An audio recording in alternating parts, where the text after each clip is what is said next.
요한계시록 13장 11절에서 18절입니다. 13장 1절에서부터 10절까지는 바다에서 올라온 짐승이 나옵니다. 그 모습을 보니까 표범 같고 곰 같고 사자 같은 모습입니다. 보기만 해도 아주 섬뜩하고 무서운 모양을 하고 있습니다. 이 바다에서 올라온 짐승은 용의 권세를 받아가지고 특별히 정치 권력, 힘을 이용해서 교회를 핍박하는 일을 합니다. 그 다음에 땅에서 짐승이 또 하나 나옵니다. 이 땅에서 나온 짐승은 11절에 보니까 모습은 양의 모습인데 말은 용의 말을 해요. 외모는 아주 순합니다. 외모는 아주 사람들의 동정을 받을 만큼 약해 보입니다. 말하는 것을 보면은 아주 교묘합니다. 첫 번째 나온 바다에서 나온 이 짐승의 권세를 또 땅에서 나온 짐승이 받습니다. 그렇게 해서 이 땅에 있는 사람들의 이마에 인을 치는 일을 하게 돼요.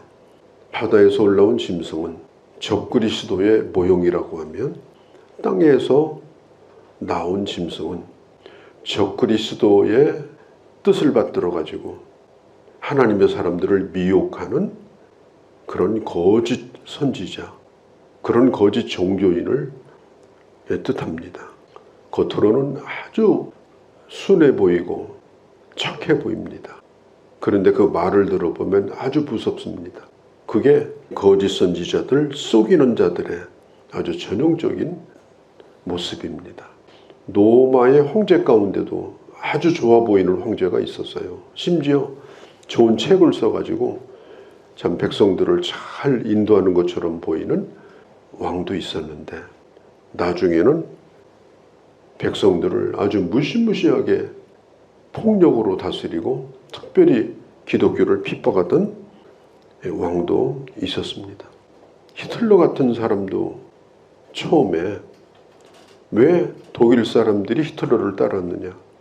평화의 사도로 등장을 한 거예요. 그의 말을 들어보면 사람들의 마음을 흔들 만큼 강력한 힘이 있었습니다. 그래서 결국은 독일 사람들이 처음에는 쏘갔고 나중에는 알면서도 히틀러의 말을 따르다가 결국은 그런 엄청난 일을 저지르게 된 것입니다. 이 독재자들이 잘 쓰는 방법이 뭐냐? 북한의 김정은이 보세요. 어디 방문하면 어린아이를 안아줍니다. 아, 나는 좋은 마음을 가진 지도자다. 이걸 보여주는 거예요.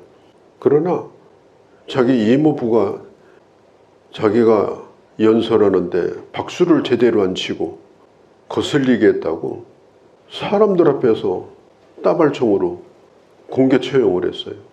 그게 바로 독재자입니다. 첫 번째 짐승은 머리를 다쳤다가 살아난 것을 부각을 시켜요. 불사조다. 결코 죽지 않는다. 그래서 그걸 사람들에게 부각을 시키고 그리고 신격화를 합니다. 그 다음에 두 번째 짐승은 그 적그리스도, 죽었다가 살아났다고 사람들이 믿는 그 적그리스도를 끊임없이 바라보게 만듭니다. 적그리스도를 높이게 만듭니다. 적그리스도를 경배하게 만듭니다. 신화를 만듭니다. 뭐 10살에 백마를 타고 백두산을 넘어가고 그런 신화를 만들어요. 그래서 이게 독재자가 생기는 겁니다. 보통 사람은 감히 쳐다보지도 못하게 만들어버려요. 꼭 적그리스도 주변에는 그런 거짓 선지자들이 있는 겁니다. 이제 성탄절이 되면은 어떻게 보면 예수님보다 사람들은 마리아를 더 호감을 갖는 사람도 있어요. 예수님은 조그만 아기고 그 아기를 사랑스럽게 안고 있는 마리아는 커 보이고, 이 마리아도 만들어진 신화죠. 마리아가 누구냐? 저 나사렛, 그때는 이름도 없는 도시였어요. 정식 지명에도 없는 이름. 그런 동네에 동네 사람들의 허드렛 일을 해주는 목수입니다. 마리아는 그 목수에 맞는 신분의 여자입니다. 특별한 것이 없었어요. 그런데 이 마리아를 이제 데려다가 신화를 만들어요. 마리아는 죄 없이 태어났다. 마리아는 예수를 낳은 다음에 누구도 낳지 않았다. 또 마리아는 하늘로 승천했다. 마리아 승천 일도 있어요. 마리아는 평생 죄를 짓지 않고 살았다. 그래가지고 신격화를 시키는 거예요. 그러니까 사람들이 마음으로 어떤 생각이 들겠어요? 존경하는 마음이 생기잖아요. 대단한 여자처럼 생기잖아요. 그러다가 거기다가 기도할 마음도 생겨요. 그래가지고 이게 마리아 숭배 사상이 생긴 겁니다. 그 다음에 성인들도 마찬가지예요. 많은 성인들을 만들어내는데 분야가 또 달라요. 아플 때 비는 성인, 또 돈이 궁할 때 비는 성인. 그래서 성인들도 분야가 또 달라요. 그런 기도문도 또 다 만들어가지고 마리아에게 절하고 들어가서 기도하게 만드는 거예요. 이게 정말 기가 막힌 일이죠. 쏘고면 안 돼요. 15절에 보면은 그 두 번째 땅에서 나온 짐승이 권세를 받아가지고 그 짐승의 우상에게 생기를 주어 짐승의 우상으로 말하게 하고 짐승의 우상에게 경배하지 아니하면 몇이든 다 죽이게 된다. 예배 대상으로 만들어 버립니다. 결국은 그렇게 하지 않으면 안 되도록. 처음에는 아무렇지 않게 시작한 거거든요. 근데 점점 그게 교리화가 되고 절대화가 되고 종교화가 되고, 그래서 이 세상에 사이비가 생기고 종교가 생기고 우상이 생기는 거예요. 땅에서 나온 짐승이 첫 번째 짐승을 경배하게 만들어요. 나중에는 경배하지 않으면 아무것도 못하도록 만들어요. 예를 들면 신용불량자를 만듭니다. 매매도 못해요. 어떤 것도 알 수가 없어요. 그때 당시로 말하면 로마 황제죠. 로마 황제를 공개적으로 숭배하는 어떤 의식, 공개적인 의식이 있었을 거예요. 1년에 몇 번이라도. 그럼 모든 시민들이 다 나와서 그걸 해야 돼요. 일제시대 때 동방요배, 동쪽을 향해서 머리를 숙이는 그 일을 초등학생까지 다 시켰거든요. 고개 들고 있으면 당장 잡아가요. 그러니까 로마 시대 때도 그걸 한 겁니다. 그래서 그렇게 하면 뭘 주느냐? 표를 줘요. 그 표를 가지고 다니면 뭐든지 풀입했습니다. 그런데 그 표가 없는 사람은 당장 목에 풀칠하기도 힘들어요. 경제활동이 안 됩니다. 그러다 보니까 많은 사람들이 결국은 그 짐승의 표를 받아요. 그 표가 뭔지는 몰라요. 오늘 성경에 보니까 666이다 그랬습니다. 어떤 행사를 할 때 표가 있잖아요. 도장도 하나 찍어주고 팔뚝에다 찍어주고 뭐 손바닥에다도 잘했어요 찍어주고. 666이라는 숫자는 황제에게 절을 하고 숭배한다는 공개적인 표를 주는 거예요. 그게.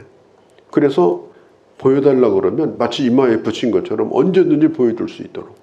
이마에다 붙이고 다니는 건 아니지만 우리가 예수 믿어서 성령의 인치심을 받으면 이마에 인쳐서 이마에다 붙이는 건 아니잖아요. 우리 심령에 성령의 인을 받는 것처럼 이 로마 황제도 꼭 그렇게 합니다. 대부분의 사람들은 다 거기에 굴복을 하게 돼요. 그러니까 당시 그리스도인들이 살기가 얼마나 힘들었겠습니까? 내가 예수 믿는 사람이라고 그때 말은 하고 다닐 필요는 없지만 물어볼 거 아니에요. 물어보면 대답을 해야 될 거 아니에요. 그러면 아니, 나는 예수 믿으니까 황제 숭배 안 한다. 나는 이 행사에 참여 안 한다. 그러면 그때부터 이제 심각하게 어려움을 겪게 되는 겁니다. 요나가 자기가 선지자인 것을 속였어요. 처음에는. 부끄러워서 속였을 거예요. 당당하지 못해서 속였을 거예요. 왜? 도망가니까. 그러다가 나중에는 배 밑창까지 들어갔습니다. 끌려 나왔어요. 끌려 나와가지고 나중에 물어봅니다. 도대체 지금 잠자고 있는 당신은 누구냐? 그러니까 요나가 드디어 이실직고를 해요. 내가 하나님의 선지자다. 그나마 그래도 요나는 끝까지 숨기진 않았습니다. 그나마. 그런데 그때 당시 그리스도인 가운데 배교를 하고 그리스도인인 것을 숨기고 그 이마에 인을 받는, 짐승의 표를 받는 그런 일이 여기저기서 일어나게 됩니다. 참 비극이죠. 구약 성경에 보면 쉐마라고 그래요. 쉐마. 아주 중요한 요절이 있습니다. 그런 쉐마를 아주 작은 성냥갑 옛날 거기다가 성경 구절을 넣어가지고 꼭 아이들 머리띠 하듯이 머리에다가 이렇게 두르고 다니는 사람이 있었습니다. 나는 항상 하나님 말씀을 생각한다. 그런 의미예요.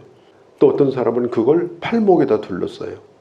이마에다 붙이면 안 보이니까 내 스스로가 또 확인을 하는 거예요. 이마는 다른 사람에게 보여주는 거. 손목은 내가 스스로 보는 거예요. 지금 이 황제도 그와 비슷한 일을 하는 거예요. 모든 사람이 알도록 표를 줘요. 황제에게 숭배하면. 그러니까 어지간한 사람은 표를 받습니다. 그런데 그 표가 뭐냐? 666이에요. 666은 아무런 의미가 없어요. 그냥 황제에게 숭배를 하는 사람이라고 하는 표로 잘했어요라고 하는 그냥 숫자 의미입니다. 근데 왜 하필이면 6이냐? 그때 당시 이 기독교도 그렇고 유대교도 그렇고 7이라는 숫자는 하나님의 숫자입니다. 그리고 사람의 숫자가 6이에요. 그래서 사람의 숫자 셋을 합쳐놓은 것이 666입니다. 6은 죽었다 깨어나도 7이 안 됩니다. 6을 만 개를 갖다가 붙여도 7은 아닙니다. 그는 6일 뿐입니다. 짐승의 수를 이마에다 붙이고 먹고 살기 위해서 신앙을 버리고 산다 하더라도 어떤 변명을 할 수가 없습니다. 그것은 이미 믿음을 버린 겁니다. 오늘날 먹고 산다는 이유로, 할 수 없다는 이유로, 환경이 그래서 그렇다는 이유로, 누구 때문이라는 이유로 신앙을 버리고 짐승의 수를 받고 말없이 따라가서 동조하고 그렇게 하는 사람들이 지금 얼마나 많아요. 예수를 한때 믿고 교회를 드나들었던 사람 가운데도 교회 다녔던 것과 상관없이 살아가는 사람도 지금 길바닥에 깔려 있습니다. 그게 다 666의 표를 받은 사람들입니다. 가장 비극적인 일입니다. 뭐 666이 무슨 뭐 바코드가 어떻고 또 뭐 베리칩 피부 속에다 넣는 그 칩이 있어요. 강아지에다가 그거 하잖아요. 그래서 딱 찍으면 그 주인이 나와요. 사람에게다도 이마에다 그걸 넣어가지고 뭐든지 지나가면 그 사람 신분이 다 뜨고 뭐 어떤 사람은 또 이건 AI다 뭐 이렇게 그건요 성경을 모독하는 얘기입니다. 2000년 전에 복음을 위해서 목숨을 걸고 짐승의 표를 받지 않고 복음을 위해서 죽었던 사람들이 2000년 후에 일어날 무슨 바코드가 어떻고 베리칩이 어떻고 7교회 순교자들이 바코드하고 무슨 상관이 있어요? 잘못된 정말론에 빠진 사람들이 그런 희한한 얘기를 하는 거예요. 오늘날의 666은 뭐냐? 이 세상에 어마어마한 압력입니다. 또 예수 믿어? 예수 믿으면 국물도 없어. 우리 회사는 그런 회사 아니야. 사장님이 오늘 고사 지내래. 우리 회사는 예수 믿는 집사나 장로는 안 되는 회사야. 주일날 절대로 교회 나가지 마라. 계속해서 근무해. 그게 짐승의 표를 강요하는 겁니다. 그리고 스스로가 굴복합니다. 먹고 살아야지. 교회 와서는 나는 성령에 인받았다고 소리를 치고 바깥에 나가서는 666을 이마에 붙이고 다닙니다. 그러니까 붙였다 띄었다 하는 거예요. 정말 어려운 시대에 우리가 살고 있습니다. 사도 요한 시대에도 이런 갈등과 어려움 속에서 목숨을 건 순교자들이 질비하게 나왔습니다. 다른 이유가 없습니다. 내가 스스로 말할 필요는 없지만 누군가가 물어보면 나는 예수 믿는 사람이라고 얘기를 해야 됩니다. 어떤 불이익을 당해도 나는 예수 믿는 사람이라고. 그걸 얘기하지 못하면 그 사람은 마귀의 인을 받은 자입니다. 예수님이 말씀했습니다. 사람들 앞에서 나를 시인하지 않으면 나도 하나님 앞에서 너를 시인하지 않겠다. 그게 답입니다. 너가 나를 시인하면 나도 하늘의 하나님 앞에서 너를 시인하겠다. 666은 사람의 숫자입니다. 하나님을 바라보지 않냐고 사람을 선택하는 사람들이 선택하는 사람의 숫자, 그런 요소가 우리 안에 있다면 다 떼어버려야 됩니다. 그리고 오직 성령의 인심을 받은 하나님의 사람으로 너의 소망이 뭐냐고 묻는 사람에게 나는 예수 그리스도를 믿는 사람이라고, 나의 주요 왕은 바로 예수라고 그렇게 말할 수 있고, 또 그런 고백에 합당하게 살아가는 그런 주님의 자녀들이 되어야 할 줄로 믿습니다. 거룩하신 우리 아버지, 오늘도 이 세상에 짐승의 숫자를 강요하는 이 강력한 세력이 이 세상에 존재합니다. 그게 무섭고 두려워서, 아니 스스로가 살아남기 위해서 아버지 그 짐승의 표를 붙이고 다니는 자들이 이 세상에 많습니다. 그것을 부러워하지 않게 하시고, 그리고 누군가가 물을 때 내가 그리스도인이라고 큰 소리로 고백하며 내 주님이 누구인지를 말할 수 있는 하나님의 사람으로 살아가는 저희가 되게 하여 주옵소서. 우리 주 예수님의 이름으로 간절히 기도하옵나이다. 아멘.